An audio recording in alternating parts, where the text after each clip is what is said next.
నమస్తే ఫ్రెండ్స్, నా పేరు తులసి చందు.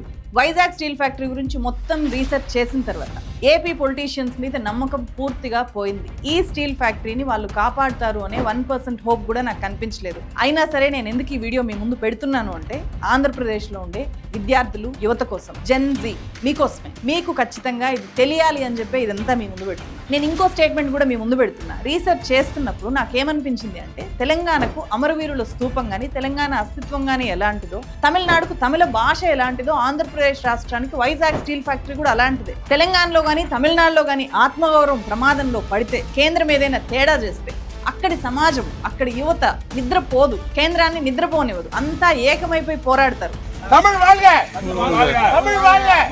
మరి ఏపీలో జస్ట్ అధికారంలోకి రావడానికి ప్రతిపక్షంలో ఉన్నప్పుడు పేల్చే ఒక ఇన్స్టెంట్ సెంటిమెంటల్ డైలాగే విశాఖ ఉక్కు, ఆంధ్రుల హక్కు. విశాఖ ఉక్కు మీ లక్ష్య సాధనలో నేను భాగస్వామి అవుతా. మీకు న్యాయం జరిగే వరకు, చివరి వరకు మీకు అండగా ఉంటా. లేకపోతే ఎవరండి కేంద్రం? మనం పన్నులు కడితే ఉన్నటువంటి కేంద్రం ఇది, మనం ఓట్లు వేస్తే ఉన్నటువంటి కేంద్రం ఇది. వీరెవరండి అమ్మడానికి, వారెవరండి కొనడానికి? ఇది ఆంధ్రప్రదేశ్ ప్రజల తాలూకా సొత్తు, ప్రజల తాలూకా హక్కు. ఎన్డీఏకు ఓటు వేయడం అంటే స్టీల్ ప్లాంట్ అమ్మకానికి మీరే ఆమోదం తెలిపినట్టు అవుతుంది.